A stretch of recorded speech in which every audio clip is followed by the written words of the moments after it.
بسم اللہ الرحمن الرحیم۔ ایک مرتبہ حضرت عیسیٰ علیہ السلام ایک ایسے نوجوان کے قریب سے گزرے جو باغ میں پانی لگا رہا تھا۔ اس نے آپ علیہ السلام سے کہا کہ بارگاہ الہی میں دعا فرمائیں کہ اللہ رب العزت اپنے عشق کا ایک ذرہ مجھے عنایت فرما دے۔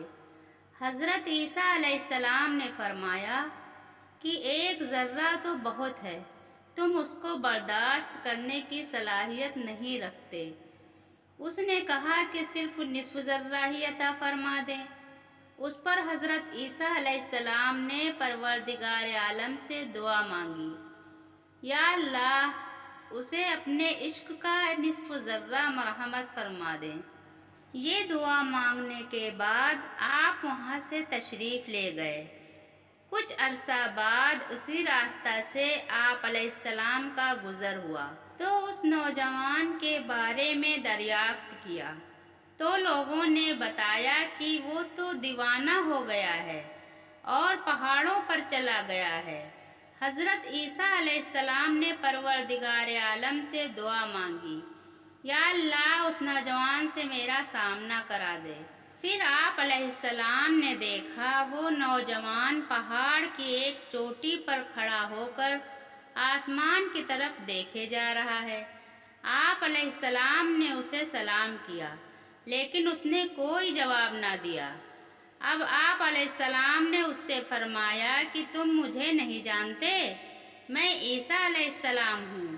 اللہ تعالیٰ کی طرف سے حضرت عیسیٰ علیہ السلام پر وحی نازل ہوئی کہ اے عیسیٰ علیہ السلام، جس کے دل میں میری محبت کا نصف ذرہ بھی موجود ہو، وہ کس طرح انسانوں کی بات سن سکتا ہے؟ مجھے قسم ہے اپنے عزت و جلال کی کہ اگر اسے آرے سے چیر کر 2 ٹکڑے بھی کر دیا جائے تو اسے احساس تک نہ ہوگا۔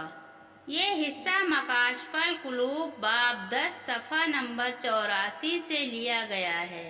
اگر پسند آئے تو لائک اینڈ سبسکرائب ضرور کریں۔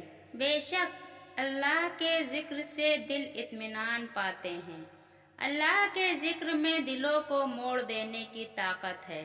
جب ہمارے دل گناہوں سے سیاہ اور سخت ہو جاتے ہیں تو اللہ کا ذکر ہی جو ان دلوں کو پھر سے پاک اور نرم کرنے میں ہماری مدد کرتا ہے۔ جب ہم اللہ کا ذکر کرنا چھوڑ دیتے ہیں تب ہمارا دل بے چین اور کمزور پڑ جاتا ہے، کیونکہ ہمارا دل صرف اور صرف اللہ کی یاد کے لیے بنا ہے۔ تو جب ہم اپنا مقصد بھول جاتے ہیں تو یہ دل بھی ہمیں سکون دینا بھول جاتا ہے۔ جیسے پرندوں کو اڑنے کے لیے بنایا گیا ہے نا، لیکن اگر آپ ان پرندوں کو قید کر لیں گے یا انہیں زبردستی انسانوں کی طرح زمین پر چلائیں گے اور اڑنے نہیں دیں گے تو وہ وقت کے ساتھ ساتھ ان کے پنکھ کمزور ہو جاتے ہیں، اور ایک وقت ایسا بھی آئے گا جب وہ پرندے اڑنا بھول جائیں گے۔ پھر ان پنکھوں کو ہونے یا نہ ہونے کے کوئی فرق نہیں پڑے گا، کیونکہ چلنا پنکھوں کا مقصد نہیں ہے، اڑنا مقصد ہے۔ بالکل اسی طرح آپ کے دل کو اللہ کے لیے بنایا گیا ہے، اس کا مقصد ہے اللہ کو یاد کرنا۔